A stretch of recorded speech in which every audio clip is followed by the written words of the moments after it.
Hi, we are Echo Games CIC.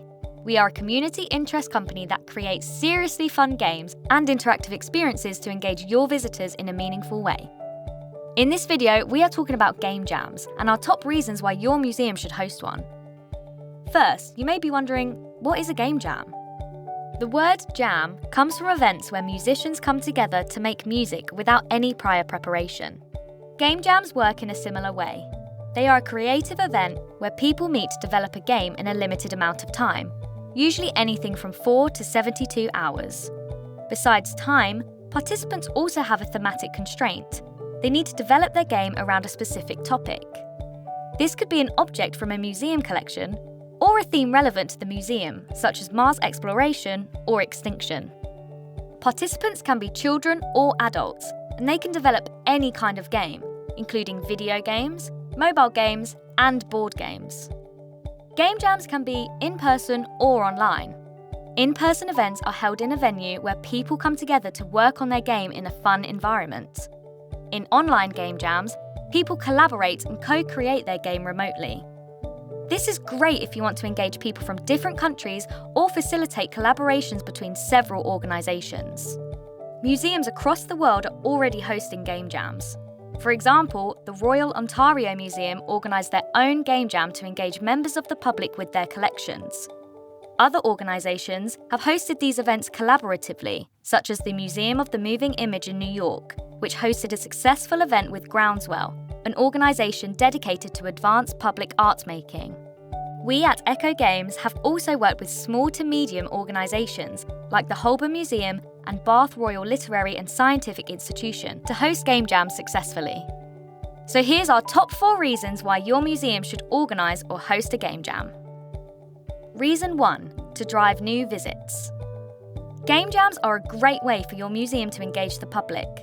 In particular, game jams tend to be popular among younger people, so hosting this kind of event can be a great way to get them into the exhibition space and connect with them. For example, the Global Game Jam involves thousands of participants who create games at the same time in different venues around the world. This event has been hosted in several museums, including the Swiss Museum of Games, the Helsinki Art Museum, and the Swedish National Museum of Science. Reason 2, to inform the design of new digital experiences. Given time constraints, most of the games designed during a game jam will be prototypes. However, the results are creative and can inspire new experiences at your museum. Ultimately, game jams enable you to co-create new visitor offers. GameTale is an example of how game jams can lead to new visitor experiences. This event was organised by us at Echo Games CIC in collaboration with the University of Bath. Games were developed based on artefacts from local museums, including fossils, sculptures, and jewellery. Some of the games developed during the event were so interesting and engaging that museums got in touch with us to develop them as part of their exhibitions. Reason 3, to engage with the museum collection. As part of a game jam, you could offer exclusive tours and workshops to engage participants with your collection. Museums can organise game jams around specific topics or objects as inspiration, which is a great way of encouraging engagement with new exhibitions. For example, the Royal Ontario Museum held a game jam on their upcoming exhibition, Dawn of Life on Earth, which took a journey back to the origins of life on our planet. By exploring collections in game jams, participants get to learn about museum objects while building their game development skills, and of course, having a great time. And finally, reason 4, to share knowledge.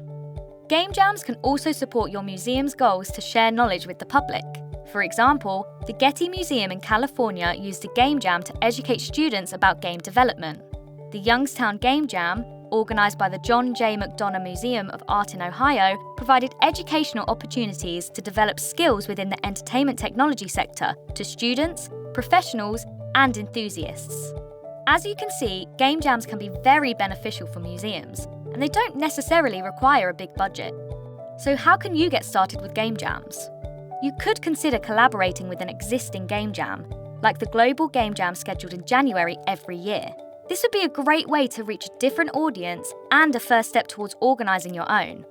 Your museum doesn't necessarily have to provide any content, and the organisers provide the guidelines and the themes. The aim for this type of event is usually to develop digital games.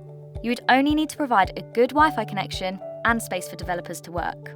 However, existing game jams may have themes that do not necessarily engage with your museum collection, and that's why working with game jam gateways, organisations like Echo Games, is a great idea. We can help you organise bespoke game jams and game-making competitions to build engagement with your collection. For all your game jam organising needs, or if you have any questions, please contact us using the details below. For more information about games and digital technologies, subscribe to our channel and press the bell icon to get new video updates.